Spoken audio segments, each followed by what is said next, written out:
네, 안녕하십니까. 네, 안녕하세요. 평범한 미디어 박효영 기자입니다. 네, 평범한 미디어 윤도묵 기자입니다. 여기는 지금 대한민국 경상남도 통영에 와 있습니다. 맞아요. 통영시, 예. 네, 통영시 왔고요.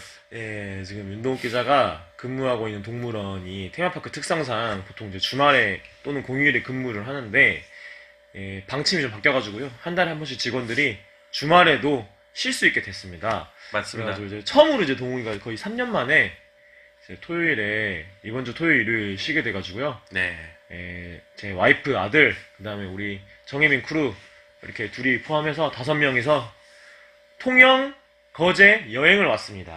네. 그래서 우리 와이프가 이제 세무업계에서 일을 하는데 이제 법인세 신고 기간이라 야근도 하고 주말 토요일 근무도 하는데 이제 동욱이가 또 이렇게 모처럼 쉰다 그래가지고 주말에 다 같이 저녁 6시에 차를 타고 출발해가지고 한 이제 엄청 밤늦게 통영에 네. 도착했습니다. 그래가지고 이제 1박 2일 거의 0.5박 2일 약간 이런 느낌이 있는데 맞습니다. 뭐 되게 그래도 행복한 여행을 한번 해보려고 왔고 맞습니다. 그래서 보쌈으로 이제 저녁을 먹고 충무김밥도 먹고 이제 전참시 좀 보다가 12시 자정이 되는 시간인데 무척 피곤하고 졸린데 술도 먹어가지고 조금 약간 특히더 맞아, 좀 네. 약간 노곤하고 막 이런데 네, 그래도 우리도 이제 유튜브를 지금 한 주 쉬어가지고 더 미룰 수 없어가지고 네, 예, 통영 특집으로 통영에 온 이제 기념으로 한번 통영에 있는 여기가 지금 유스 호스텔이거든요. 그래서 여기 좀 그래서 잠들기 전에 유튜브를 찍으려고 카메라를 켰습니다. 3가지 주제를 할 텐데 첫 번째는 뭔가요, 주제가? 첫 번째 주제는 휘성의 죽음입니다. 네. 이게 제가 동욱이는 알겠지만은, 그러니까 제가 뭐 S 클래스, A 클래스, B 클래스, C 클래스 있다고 했을 때 S급으로 가장 좋아하는 최애 가수들이 몇몇 있어요. 동욱이도 네. 알 거예요. 누가 있지? 내가 가장 좋아하는 가수 하면. 가장 좋아하는 것은 성시경. 그렇지. 성시기 형이 가장 먼저 떠오를 거예요. 그다음에 지드래곤도 마찬가지고. 그렇죠. 뭐 S준업이 맞아요. 뭐 M2M 그다음에 뭐 플라워 뭐 그렇지. 풀투? 플라이트 스쿼드 좋아하죠 물론. 네. 그러니까 이제 2000년대 그러니까 초중반에 있었던 그런 약간 남자 보컬 그룹들을 기본적으로 다 좋아해요. 네. VOS 엄청 좋아하고요. 김현우. 뭐 김현우 보컬 그룹은 아닌데 어쨌든 당연히 좋아하고. 네. 뭐 그렇게까지 최고로 좋아하진 않는데 어쨌든 네. 당연히 뭐 먼데키도 좋아하시고. 먼데키 당연히 좋아하고 뭐 노을도 많이 듣고. 그렇죠. 그런데 그 중에서 이제 그 같은 동시대 때 2002년에 데뷔해가지고 이제 최고의 활약을 했던 이제 한국형 R&B의 선구자라고 할 수 있는 휘성을 거의 성시경급으로 좋아했던 것 같아요. 저한테는 이제 휘성이 발매한 앨범을 거의 다 알고 있고 거의 이제 제가 알고 있는 곡만 따지면 이제 뭐 앨범당 최소 못해도 4-5곡씩 있으니까 한 30곡 이상은 당장 버튼 누르면 따라 부를 수 있을 정도로 좋아했거든요.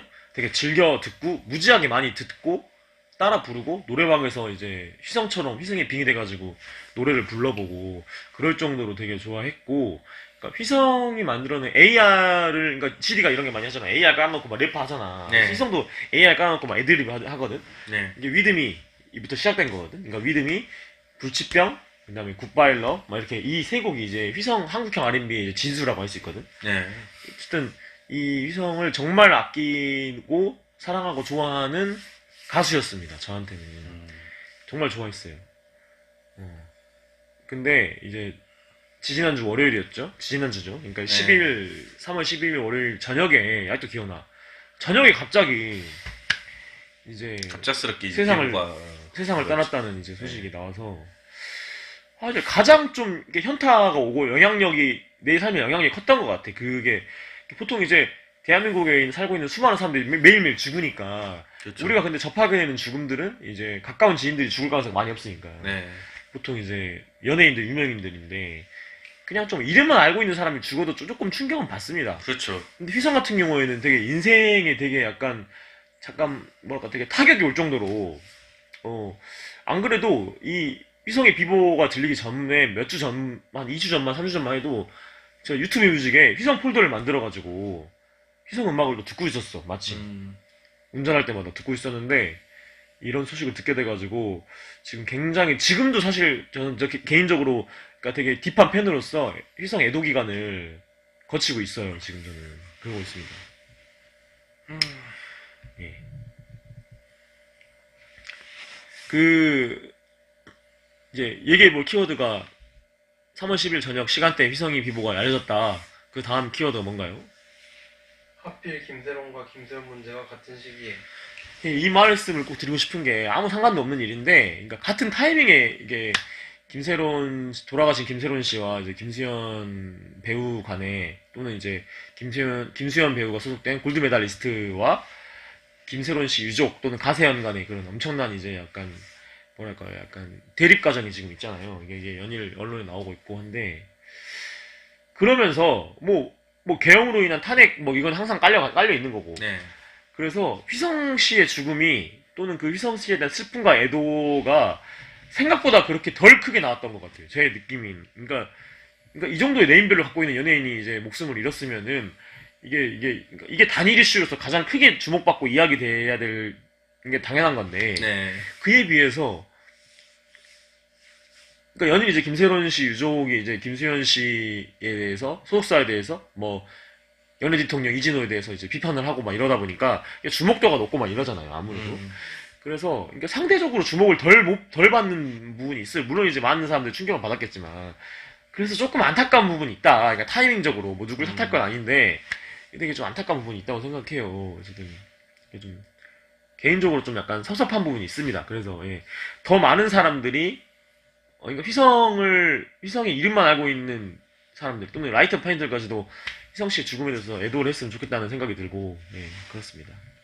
더 많은 주목을 받아야 되지 않나 이런 생각이 들어서 네. 그냥 이렇게 떠나보낼 뮤지션이 아니라서 그렇죠. 안타까웠습니다. 다음 키워드 뭔가요?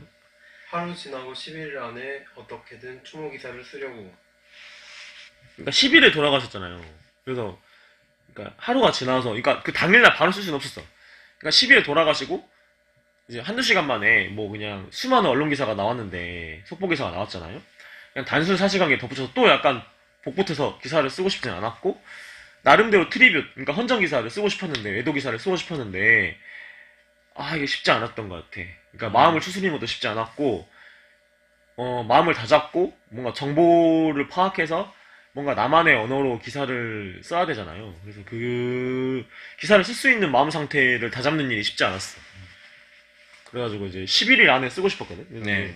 근데 11일 딱 자정이 지나가는데 이제 12일 자정이지 쉽게 말해. 그렇죠. 12일 자정에 출고를 했어. 그러니까 11일 한 뭐 23, 12, 21시, 22부터 쓰기 시작해가지고 1시간, 2시간 넘어가지고 이제 결국엔 이제 이틀 걸린 거죠. 예. 자정이 딱 지나갔으니까. 그래서 이렇게 내 진심을 담은 휘성 씨에 대한 존경을 담은 그 깊이 있는 애도 기사를 썼습니다. 예. 다음 키워드가 뭘까요? 장례식에 가보지 못한 것 그리고 콘서트에 가지 못한 것이 한스럽다. 콘서트에 못 간 게 너무나 한이 맺히더라고. 그러니까 이게 3월 한 21일인가? 아직 이제 오늘쯤 되겠네. 네. 오늘쯤에는 원래 조선대학교에서 제가 광주에 살고 있잖아요. 우리가 다 광주에 살고 있는데 광주에 있는 조선대학교에서 조선대학교 해오름관에서 콘서트가 예정돼 있었어. 맞아요. 네. 뭐 화이트데이 뭐 이래가지고. 그렇죠. 근데 동희도 알겠지만 나는 이제 혜미도 알겠지만 나는 이제 그 내가 좋아하는 가수들 콘서트를 꽤 많이 간 사람이거든. 맞아요. 성시경만 하더라도 7번 갔고 뭐 임창정도 갔고 윤하도 갔고 노을도 갔고 폴킴도 갔고 뭐 꽤 갔지. 그러니까 뭐 그 다음에 이제 광주 KBS에서 하고 있는 이제 콘서트 필요한 게 있어요. 그렇지 콘서트 필이라고 광주 KBS 버전의 더 시즌즈 같은 뭐 이런 게 있었어. 옛날에 난 유열 스케치북 같은 게 그렇죠. 있어가지고 네. 내가 나름대로 앞자리에 앉을 수 있는 노하우를 알고 있어가지고 거의 2주에 한 번씩 되게 약간 클래스 있는 가수들을 라이브를 들었거든. 그때 봤던 가수들 거미 뭐 더원 뭐 이런 가수들 많이 봤었는데 그리고 대학교 축제도 많이 갔고 근데 이상하게 휘성 무대를 라이브로 본 적이 그러니까 실물을 못 본 거죠. 쉽게 말해서 그러니까 네. 유일하게 그러니까 우리가 가장 최근에 본 거는 작년에 이제 로이킴도 봤잖아. 로이킴 발라드 내가 되게 좋아하는데 내가 되게 좋아하는 나 발라드 박사잖아. 그렇죠. 내가 발라드 네. 박사인데 발라드 가수들의 웬만한 가수들의 콘서트를 좀 많이 갔단 말이야. 그래도 네. 뭐 물론 이제 뭐 안 간 가수들 더 많겠지만 그래도 휘성 정도면 이게 한 번쯤 갔어야 됐는데 콘서트를 되게 많이 하는 가수잖아. 그렇죠. 그리고 2016년 이후로 전성기에서 내려오고 프로포폴 상까지 겹쳐가지고 이제 완전히 이제 약간 암흑기에 있었을 때도 콘서트 위주로만 활동을 했었는데 그때도 차마 못 가봤던 것 같아. 그때 뭐 이게 가격도 좀 쌌거든요, 사실. 네. 그게 너무나 약간 좀 이게 여한이 남는 것 같아. 그러니까 이게 진짜 죽을 때까지 이게 죽을 때까지 못 보게 되잖아. 휘성을 그렇죠. 못 본 거잖아. 네. 이게 참으로 이게 난 S전을 봤거든. 네. S전을 첫 거의 두 번째 콘서트 했을 때, 그러니까 2집 콘서트 했을 때 봤어. 음. 동방대에서 했었거든 그때. 가서 봤는데 그러니까 최동화가 죽기 전에 실제로 본 거잖아 어쨌든. 근데 네. 이게 휘성은 그러니까 이승에 있을 때 내가 실제로 얼굴을 보지 못한 것이 너무나 진짜 이게 가슴이 죽어도 아파. 한이 되겠네요. 왜냐면 엄청 좋아했던 가수이기 때문에 그런 그렇죠. 거고. 그래서 나 기사를 썼는데 꿈에라도 좀 나타났으면 좋겠다. 꿈에라도 나타나서 그거는 이제 모든 휘성 팬들이 바라는 걸 거예요. 네. 그니까 휘성이 만약에 동욱이 네 꿈에 나오면 나한테 좀 팔아라. 그래서 좀 아, 기꺼이. 예. 뭐 나와야 뭐 이렇게 할 텐데. 그렇죠. 예. 아니면 내가 죽어서 나중에 뭐 50년 후에 내가 죽든 30년 후에 죽든 네. 내가 죽어서 좀 하늘에서라도 좀 그러니까 음. 휘성과 악수도 하고 막 이게 공연장에 갈 수 있었으면 공연장 맨 앞좌석에서 휘성 콘서트를 관람할 수 있다면 그 카리스마 있는 휘성의 한국형 R&B를 라이브로 좀 볼 수 있다면 좋지 않을까 그렇죠. 그런 생각이 듭니다. 다섯 번째 뭘 해볼까요? 기사 낭독. 제가 쓴 기사를 네. 혜민이가 낭독을 하면은 아무래도 시간도 걸리고 또 마이크도 저희한테 있으니까 제가 읽어볼게요 빠르게. 네. 가수 휘성이 세상을 떠났다. 비보를 접하고 가슴이 무너져 내렸다. 얼마 전까지만 해도 휘성 폴더를 만들어서 그의 음악을 정주행했을 만큼 찐팬이었기 때문이다. 꽤 많은 가수들의 콘서트에 갔었는데 유독 휘성의 공연을 가보지 못한 것이 한으로 남을 것 같다. 안 그래도 곧 전남 강주에서 콘서트를 한다길래 예매하려고 기다리던 중이었다. 휘성은 학창시절 나의 우상이자 지금까지도 소중한 추억상자 그 자체다. 그가 발매한 거의 모든 곡들을 좋아했고 따라 불렀다. AR과 함께 거친 가성과 폭풍 애드리브를 구사하던 한국형 R&B도 좋았고 찐한 발라드도 좋았고 랩도 좋았다. 정말 좋았습니다. 그러니까 되게 깊게 좋아한 만큼 깊게 슬프고 깊게 상처를 입는 것 같아. 그렇죠.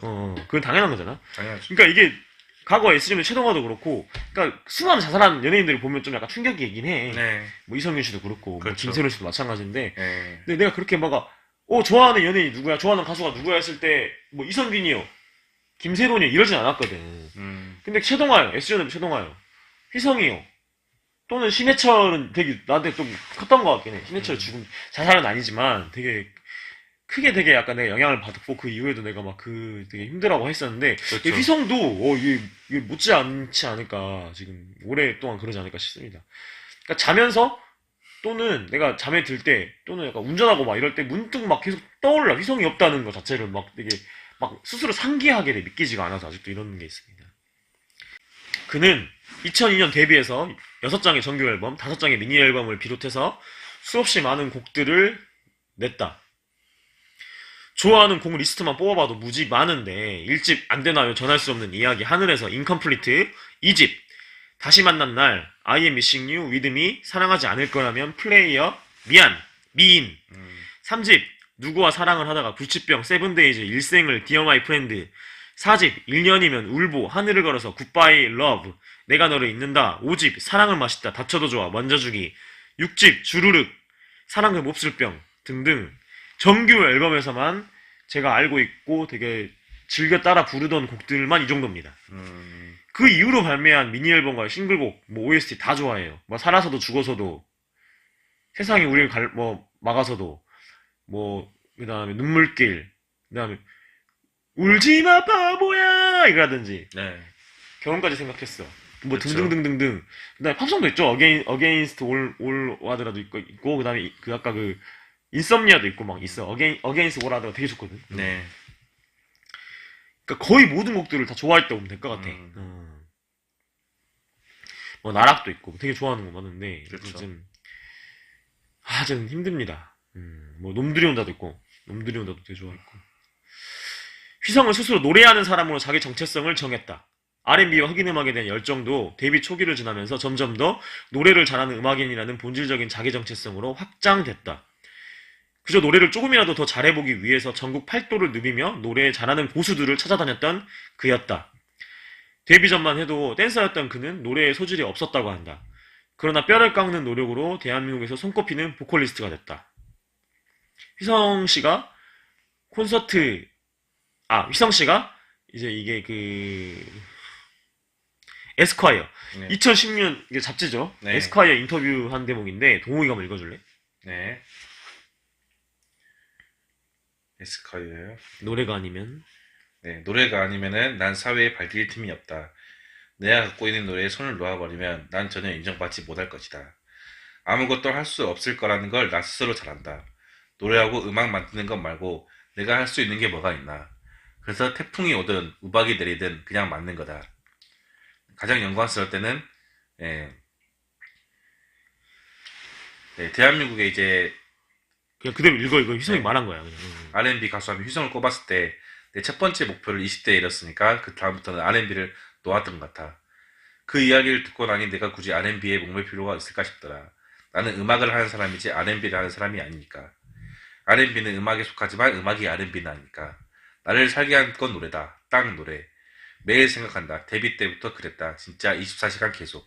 그러니까, 휘성 음악 인생, 휘성의 연예인 인생, 휘성의 가수 인생 후반부, 중후반부는, 그러니까 노래하는 것 그 자체에 집중하는 본질에 집중했던 그 시기였던 것 같아. 그러니까, 그렇죠. R&B적 약간 쿠세라고 하죠. 막 그런 것들이 되게 강했잖아. 맞아요. R&B적 노래를 부르는 사람인데, 그렇지. 이게 실제로 그 휘성의 음악 인생 후반부로 가면 약간 되게 진한 깊이 있는 발라드가 많아. 되게 진지한 발라드. 그러니까 눈물길이라고 하는 그 OST 있죠. 헬프문다 OST거든요. 네. 휘성이 작사 작곡 다 했어. 가사라든지 그 노래라든지 멜로디 다 봐봐. 기가 막히거든. 꼭 들어보세요. 눈물길. 그러니까 눈물길이 뭐냐면은 말 그대로 이게 내가 그냥 걸어가면서 눈물을 흐르니까 눈물로 길이 만들어진다는 얘기야. 뚝뚝뚝 눈물이 흐르니까 그 눈물 길을 따라서 오라는 눈물 발자국처럼. 네. 이런 거든.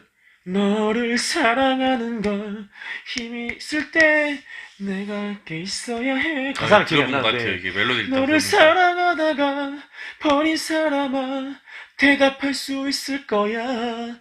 내가 귀여운 자리 뭐 이런 노래예요. 네. 가사를 제가 엉망으로 불렀는데 어쨌든 이런 멜로디보다 너무 좋아. 멜로디 들으니까 이제 알 것 같아요. 그러니까 너무너무 좋아하고 그러니까 휘성의 그 발성법이나 보컬리스트로서도 약간 그 묘미가 있고 그렇죠. 뭐 가사, 뭐 멜로디 기가 막혀요. 감정 전달 다 완벽한 노래라고 보거든요. 그러니까 맞아요. 이게 휘성이 말한 그 노래에 집중한 그 가수 인생의 핵심 곡이 아닐까 싶어요. 본인도 자작곡 다 했으니까. 매번 실패와 도전을 반복하던 게 휘성의 삶이지만 말처럼 그리 쉽지 않았을 것이다. 간단한 문제가 아니었다. 실제로 43년 인생 내내 그를 괴롭혔던 세 가지가 있는데 극심한 우울증, 비염으로 인한 불면증, 다이어트 압박 등이다. 휘성은 열등감을 극복하기 위해 죽기 살기로 노력하면서 결국 훌륭한 가수가 됐지만 그만큼 심각한 우울증으로 고통받았다. 유명 연예인의 삶을 살면서도 카메라 울렁증을 쉽게 떨쳐버리지 못했고 실제로 20여 년 전 일찌감치 정신과에서 우울증 진단을 받았다. 당시 병원에서는 휘성의 우울증 수위가 너무나 위험해서 놀랐을 정도였다고 한다. 보통 사람들의 한 뭐 20배, 30배 넘게 우울증 수치가 위험하다고 나왔대. 그거는 진짜 그런다더라고. 위험하죠. 지금 당장 막 자살해도 이상하지 않을 정도로 되게 심각했대. 그러니까 그런 거 있잖아. 약간 피해의식 뭐 이런 것보다도 강박 같은 게 있었던 것 같기도 하고 열등감, 그렇지. 그러니까 열등감이 핵심 키워드거든. 그러니까 남들보다 노래 실력이 부족하다, 남들보다 되게 외모가 뛰어나지 못하다. 그러니까 이러한 자기 판단 때문에 되게 자기 학대를 해가면서 노래 연습을 하고 다이어트를 했다고 하더라고. 휘성은 2023년 인스타그램을 통해서 우울장애가 가짜라든가 꾀병이라든가 망상이나 착각이라고 주장을 하는 인간이 있다면 현 시대 최악의 살인마는 그자라면서 덕분에 더 죽고 싶어졌다고 고통을 호소하기도 했다. 무엇보다 만성 비염으로 인해서 잠을 자지 못했던 그는 배로 스트레스를 받았다. 뜬 눈으로 밤을 보낼 때가 많아서 더욱더 우울해졌을 것이다. 휘성의 연예인 인생에 가장 큰 위기를 가져다 준 것도 결국 우울증과 불면증으로 인한 약물 의존 때문이었다. 휘성은 지난 2011년 군복무 시절 다른 연예인들의 프로포폴 불법 투약 혐의와 맞물려서 처음으로 같이 거론됐었다. 그때는 원형 탈모와 허리디스크 등 의료 목적이란 점이 명백하게 입증되어서 법적 책임을 질 일이 없었다. 하지만 그에 대한 프로포폴 투약 의혹은 끊임없이 제기됐으며 2019년 방송인 에이미의 폭로로 인해서 또다시 구설수에 올랐다. 휘성은 통화 녹취까지 공개하면서 적극 해명했지만 이내 2020년과 2021년 프로포폴 관련 수사와 재판을 받았으며 최종적으로 유죄 판결, 징역 1년, 집행유예 2년을 선고받았다. 그 이후로 긴 터널과도 같은 암흑기를 보냈는데 오직 콘서트로만 활동하는 물이 일으킨 가수 신세가 됐다.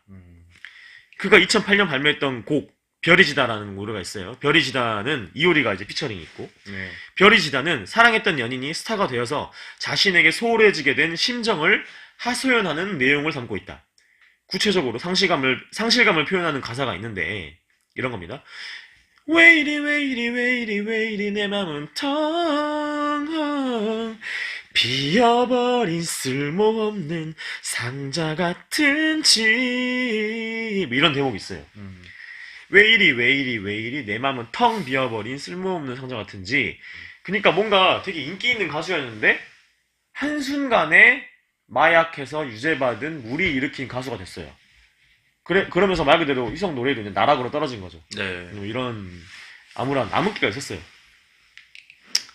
안 그래도 좀 내려오고 있었죠, 전성기에서. 네. 2016년 그렇죠. 안 그래도 좀 폼이 좀 내려오고 있었는데 인기가 조금 내려오고 있었는데 2019년 뭐 20년 21년 이 사이에 프로포폴 뭐 부인도 하긴 했지만은 결국에는 법원에서 유죄 판정 받고 본인도 인정을 했고 또 뭐 건물에서 이제 뭐 프로포폴 주사기로 투약하다가 막 기절해 있고 그걸로 막 쓰러져 있고 막 이런 게 이제 기사로 나오기도 했었어요. 법원 판결 받기 전에. 가장 암흑기 같은 인생이었죠, 그때가. 네. 데뷔 이후 10년간 그었던 작은 구설수도 없던 휘성이었기에 한순간에 밑바닥으로 떨어진 자신의 처지를 받아들이기엔 쉽지 않았을 것이다. 그렇게 견뎌내기 어려운 일생일대의 위기를 맞아 5년을 버텨냈어요. 그러니까 2020년부터 2025년까지 5년을 버텨냈어요. 네. 그는 세상을 떠나기 직전 인스타그램에 올린 마지막 게시물에서 다이어트 끝! 3월 15일 KCM과의 대구 콘서트에서 봐요라고 이렇게 인스타그램 게시물에 썼죠. 네. 3월 10일에 돌아가셨는데 3월 초에 그거 올렸던 거니까 5일 전에 올린 거예요. 대구 공연을 앞두고 다이어트에 여념이 없었는데 실제로 그는 다이어트로 인한 압박감에 시달려왔다. 암흑기에 올라온 콘서트 직캠 영상들을 보면은 우리가 알고 있던 휘성의 모습과는 달리 살이 찐 상태를 알 수 있다. 휘성은 태생부터 살이 잘 찌는 체질이라 댄서로 활동하던 청소년 때부터 90kg에 육박한 몸무게였다고 합니다. 하루 종일 연습실에서 춤 연습을 하고 집으로 돌아가면 녹초의 몸으로 극한의 운동 프로그램을 수행해서 칼로리를 태웠다. 고구마, 우유, 계란, 닭가슴살, 양상추, 샐러드 등 저열량 식단으로 자기 학대를 해가면서 죽으림을 다해 살을 뺐다. 그렇게 대중들 앞에 선보일 수 있는 멋진 몸매를 만드는 데 성공했지만 긴 활동 기간 내내 다이어트와 요요로 점철된 힘겨운 쳇바퀴를 끊임없이 돌렸다. 그는 아래와 같이 다이어트 스트레스를 고백했다. 한번 읽어줄래? 네, 정말 어떻게 해야 살이 빠질까? 어제 평생 살이 안 빠지는 꿈을 꿨다. 지방은 나에게 감옥과 같다. 2년 전만 해도 10kg를 감량하는데 3주 컷이었다. 요즘은 좀 더 더디게 빠지는 것 같다. 정말 힘들었는지 알겠죠? 아, 그럼요. 다이어트 스트레스 진짜 다이어트 스트레스 우리도 좀 받아봤잖아. 많이 받지. 나는 지금도 받고 있어요. 네. 근데 이 사람은 거의 존재를 위협할 정도의 다이어트 압박감이 있었던 것 같아. 그렇죠. 아무래도 연예인이니까 더 이제 그게 심했겠죠. 그렇지. 음. 그거로부터 초월해서 약간 뭐 예를 들어서 허각처럼 좀 뚱뚱한 모습으로 나와서 약간 당당하게 노래만 부르는 스타일도 아니었고 그렇죠. 어느 정도의 댄스와 흥겨운 노래들에 맞춰서 약간 리듬감을 타야 되는 가수잖아. 그치. R&B 가수기도 하고. 네. 그래서 몸매나 외모, 얼굴 막 이런 게 되게 자유롭기가 되게 어려웠던 것 같아. 맞아요. 그걸 초월하는 경우도 경제에 이르기도 하거든. 음. 근데 누구나 다 그렇잖아, 인간이니까. 그렇죠. 그러니까. 휘성은 더 그랬던 것 같아. 음. 휘성은 20년 전 놀러와의 출연에서 무차별적인 외모 지적으로 힘들었던 적이 있다고 토로한 바 있다. 다이어트와 외모 강박이 얼마나 고통스러웠는지 감정적으로나마 느낄 수 있다. 이건 뭐 읽어줄래? 서러웠던 기억은 되게 많다. 그 중에 제일 많이 서러웠던 부분이 외모로 사람 기분 죽일 때다. 지금은 굉장히 열심히 노력해서 많이 용되는데 지금은 그 작곡가가 활동을 하는지 안 하는지 모르겠다. 네, 해당 작곡가로부터 곡을 받고 녹음을 하고 있는데 너 얼굴은 왜 그러냐 얼굴? 그것까지 잘 안 받는다. 그때 당시에 너무 많이 들었던 말이었다. 근데 하긴 그게 네 잘못이냐? 너네 부모를 원망했지. 거기서 정말 무슨 생각이 들었냐면 이거 다 그만하고 그냥 사고를 칠까? 네. 이런 생각이 들었다고 합니다. 네. 말이 너무 심하네요, 진짜. 예, 거의 악담, 네, 망발, 네. 한 거죠. 미친놈이죠. 예. 그냥 살 빼라는 얘기까지 할 수 있는데 부모 걸고 넘어지는 거 이건 이신공연 거죠. 완전 이 사람의 예. 인성이 진짜 쓰레기네. 그래도 휘성은 긍정의 마인드로 계속 나아갔습니다. 끝까지 분투했으며 살아냈다. 그러나 지금 그는 없다. 그의 부재가 여전히 비현실적이다. 사인은 자살 또는 약물요인 둘 중 하나라고 하는데 무엇이 됐든 휘성이라는 사람에 대해 감사와 존경, 애도의 마음을 보내고 싶다. 그의 노래 나락에는 이런 대목이 있다. 좀 불러드릴게요. 안 울게요. 편하게 가세요. 안 볼게요. 떠나는 뒷모습 안 빌게요. 막지 않을 테니 잘 가세요. 행복하세요. 휘성이 그러니까 자기가 이제 결국 세상을 떠났잖아. 그러니까 휘성한테 보내는 노래 같기도 해. 진짜. 안 울게요. 편하게 가세요. 안 볼게요. 떠나는 뒷모습. 안 빌게요.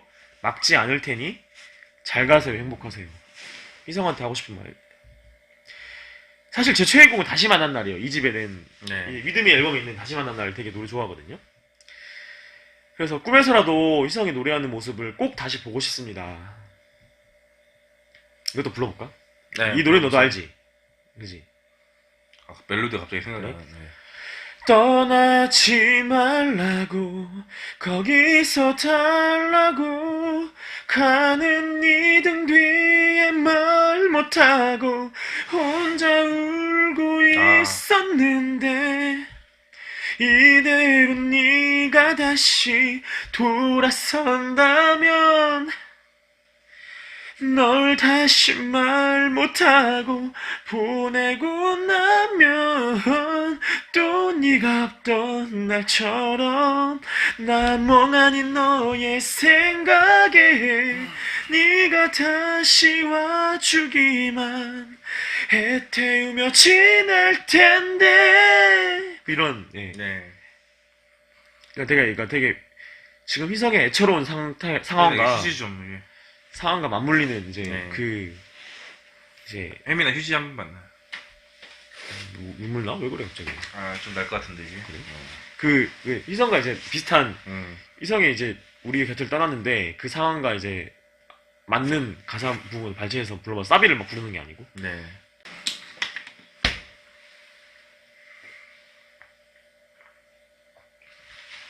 어쨌든 네.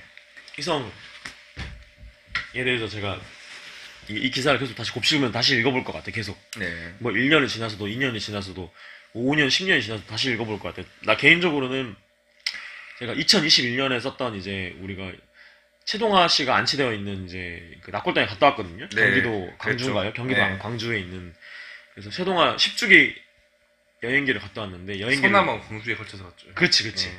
그걸 기사를 썼잖아. 네. 그 기사를 지금도 가끔씩 생각나면 읽어보거든. 내가 쓴 기사지만. 근데 이 휘성 이 애도 기사도 다시 읽어볼 것 같아 계속. 이미 지금 한 출고하고 나서도 한 10번 가까이 읽어봤거든. 내가 쓴 글이지만 여러분들도 꼭 읽어봤으면 좋겠고요. 이 기사 낭독을 좀 해드렸고 다음은 뭐가 있지? 조의금 전액 기부. 조의금을 전에 기부를 했어요. 거미가 이제 휘성하면 가장 먼저 떠오르는 가수가 수많은 사람들 있죠. 그러니까 뭐 82년생 그 동기들이 노래를 너무너무 잘하는 사람 많았거든. 그렇죠. 81년생, 2년생 뭐 이쯤 뭐 K일도 마찬가지고 맞아요. 뭐 박효신 뭐 환희 그렇잖아. 근데 휘성하면 가수 떠오르는 사람 한 명 누가 있어? 거미. 거미죠. 음. 그러니까 윤도현의 러브레터 나와가지고 뭐 둘이 연애도 했어. 연애했다가 다시 헤어지기도 했는데 네. 그러니까 전 남친 전 여친 상태에서도 히든싱어도 나오고 이제 쿨하게 이제 음악적 멘토이자 교감하는 그런 이제 사이인데 휘성하면 거미고 거미하면 휘성이고 서로 음악적 영감과 영향을 엄청나게 준 사이죠. 그렇죠. 연애도 했고 네. 거미가 이제 뭔가 인스타에다가 애도 메시지를 쓰진 않았어. 근데 되게 힘들어 했을 것 같고 이렇게 장례식장 가서 이제 3천만 원 조의금을 냈대요. 그래서 이제 희성이 이제 돌아가시고 나서 이제 수많은 사람들이 갖고 조의금을 냈을 거 아니에요. 그게 액수가 상당할 텐데, 그 액수를 전액 다 기부하기로 했다고 합니다. 네. 네. 그러니까 희성이 받았던 사랑만큼 그 사랑에 베푸는 마음으로 유족들이 큰 결정을 하신 것 같습니다. 네. 그 다음, 친동생 최혁성의 메시지. 친동생, 이게 이게 연남인데, 웃으라 하는 얘기예요. 뭐 웃을 상황 아닌데, 네. 희성 씨가 너무 동안이라, 음. 이게 형이 장례식에서 이제 보통 이제 추도식을 하잖아요. 뭐 네. 그런 거, 연결식을 하잖아. 그러면서 이제 희성의 친동생 최혁성 씨 얼굴을 봤는데, 되게 희성이 너무 동안이라 형 같더라고. 형 같았어. 그러니까 82년생이잖아. 아마 동생이 84년생인 것 같거든? 얘 지금 그렇죠. 의대를 나와서 의사거든. 의사인데, 말을 너무 정갈하게, 이렇게 강한 내면의 힘으로 되게 합리적으로 되게 삶과 죽음을 하나라고 이야기하잖아, 우리가. 네. 불교적으로 이야기한 것 뿐만 아니라, 인생의 격언이잖아, 그게 이제. 그렇죠. 이게 삶과 죽음은 하나니까, 누구나 다 죽는다는 걸 알고 있어라, 이런 말도 하기도 하잖아. 맞아요. 그래서 이게, 하늘에 약간 겸손해야 도 이런 말 하고, 이 인간의 숙명이자 운명이잖아, 죽음이라는 게. 그래서 그쵸. 근데 그거를 받아들이기가 쉽지 않잖아? 죽음은 항상 가까운 데 있는데, 그 죽음이 막상 닥쳤을 때 그거를 받아들이기가 쉽지 않고, 주변 사람들 특히 그렇고, 부모도 맞아요. 그렇고. 네. 근데 그거를 받아들이고 수용해야 된다라는 이야기를 되게 설득력 있게 메시지로 그 연결식에서 이야기를 했어. 팬들을 향해서. 그게 너무 나도 와닿아서 기사를 결국에 하나 더 썼어. 이게 평범한 미디어, 그러니까 독립언론 평범한 미디어의 그 기사 출고 그 현황에 따르면은 이렇게 기사를 어떤 같은 사안의 기사를 여러 개 쓰기가 되게 어렵거든. 그래서 맞아요. 하나 정도 종합적으로 쓰고 이제 보통 안 쓰는데 이제 나한테 희성 씨 죽음이 되게 크기도 했고 그래서 그 최혁성 씨의 메시지를 담은 별도의 기사를 하나 더 썼어요. 사실. 그럴 정도로 되게 와닿았어. 여러분들이 그 휘성 연결식 해서 쳐서 한번 검색을 해보세요. 그 너무 슬프고 또 그 최혁성 씨가 이제 너무 슬퍼하고 거의 울부짖었거든 팬들이. 그 팬들을 위로하고 팬들을 위로하기 위해서 예정에 없이 마이크를 잡아가지고 그 긴 메시지를 이야기를 했는데 그 메시지는 여러분들 인생에 도움이 되는 메시지야. 그걸 꼭 한번 들어보세요. 예, 찾아서. 유튜브에 있어요. 네. 그거 한번 보셨으면 좋겠고. 제가 살짝 이야기를 드리긴 할게요. 읽어드릴게요. 실물로 봐보세요. 이게 연결식이 어떤 게 있었냐면은, 뭐, 연예인 대표로 나와서 마이크 잡아서 한마디 하시고, 뭐, 팬클럽 대표로 나와서 한마디 하시고, 유족 대표로는 이제 최혁성 씨가 나와서 한마디 했어요. 그러고 나서 뭐를 했냐면은, 휘성의 방금 제가 살짝 불러드린 다시 만난 날을 틀어놓고, 휘성의 생전 영상들 있잖아. 하이라이트로 이렇게 상영을 했는데, 활짝 웃고 있는 모습이 나와. 근데 다시 만나는 가사가 나오면서, 근데 막 다들 막 진짜 막 꺽꺽 울어요. 꺽꺽. 가슴이 찢어지지. 봤어? 네, 뭐야? 봤지 나는 나 보여줬나? 영상을 봤었는데 아니 내가 이제 봤어요. 진짜로 꺽꺽 울어. 꺽꺽 울어. 네. 근데 이제 그 영렬식 앞자리에 이제 유족이 있을 거 아니야. 그렇죠. 근데 이제 혁성 씨가 그거 듣고 너무너무 슬퍼서 힘들었다.